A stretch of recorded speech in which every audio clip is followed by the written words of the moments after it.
Do you think are there any specific embassies you think they're going to target? Yes. Do you want to say?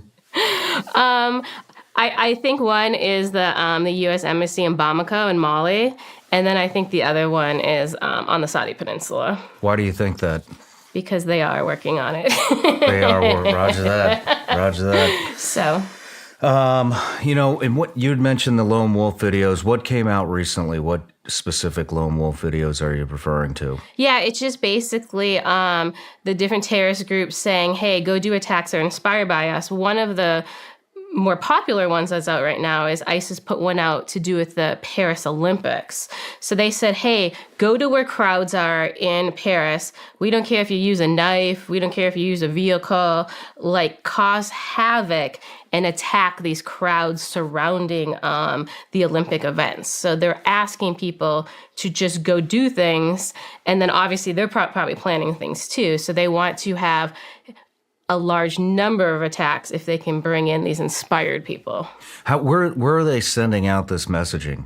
Most of it goes out in Telegram is the best place to get at least ISIS messaging. Okay.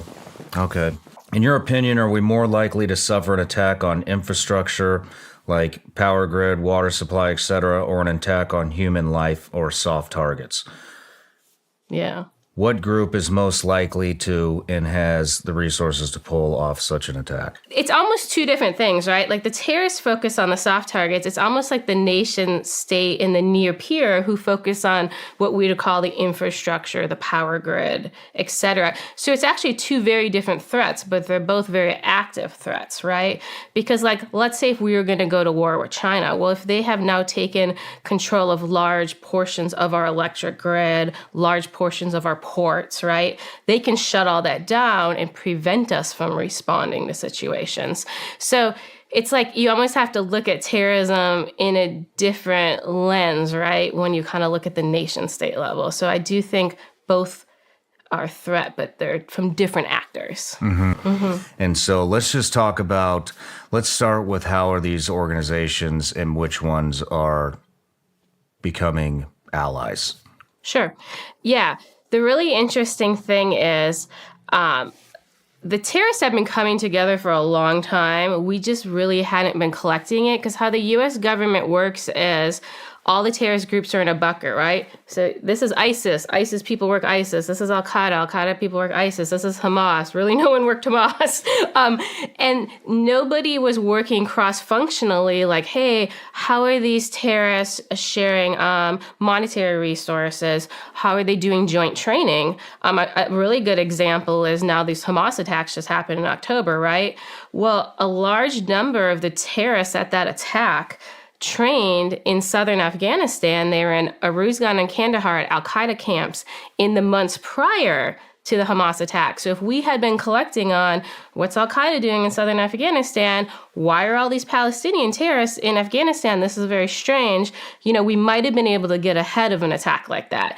But because we put them in buckets, nobody thinks Hamas would go to Afghanistan to train, right? Because they're like, well, they're not aligned with Al-Qaeda, and they're Shia and they're Iran. And people ignore the fact that, Al-Qaeda and Iran have been super close because it's Iran, in addition to Pakistan, where all the Al-Qaeda senior leaders stayed these last 20 years when we were hunting them or trying to hunt them, unsuccessfully inside Afghanistan, right?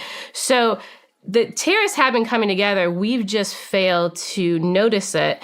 And then, we talk a lot about in Libya, Al-Qaeda and ISIS came together because they had a mutual enemy, which was the Libyan National Army. And actually, just a couple months ago, one of our most senior terrorists from the Benghazi attacks, his name is Hashim Abu Sidra, was detained in Libya. The interesting part is it hasn't made the U.S. press. But what's really interesting about him? At the time he was detained, he was the head of ISIS in Libya, and he was the head of the operational side of Al-Qaeda in Libya. So see how this is now against narratives, right? He was basically the operational head of two groups that you're told don't work together. Whoa. How are you getting this information, if you don't mind me asking? I mean, we've been working in Libya for 9 years. We have obviously a lot of relationships. We are kind of the only ones who work Benghazi, so we actually have a lot of people even just proactively reach out to us now too and say, hey, Here's what's happening. So he's detained.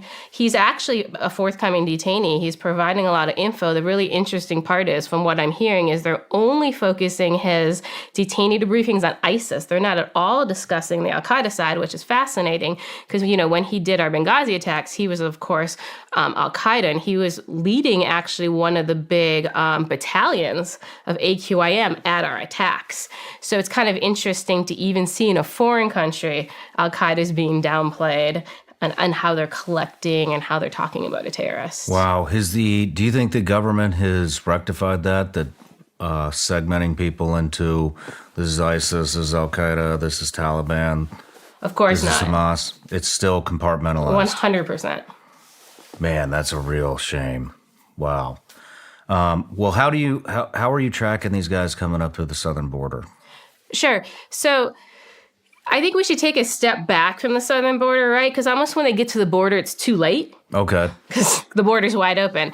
So I think we should start where they're coming from or who's enabling them along the way, right?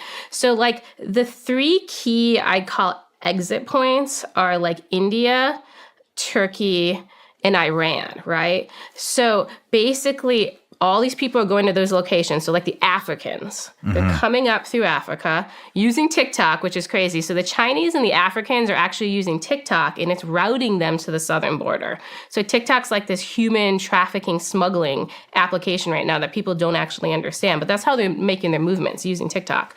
So anyway, Can you elaborate on that a little bit? What do you mean they're making their movements through TikTok? Yeah, so TikTok is telling them how to do the routing. So it's how do you get through this city? How do you get to this country? How do you cross this border? How do you get a visa to this country? Where do you catch a flight to get to South America? When you get to South America, what routes do you take? Where do you go to get aid or medical? Where the friendly NGOs that'll assist you? All that type of stuff is inside and being used in TikTok, and they're using this as their routing feature.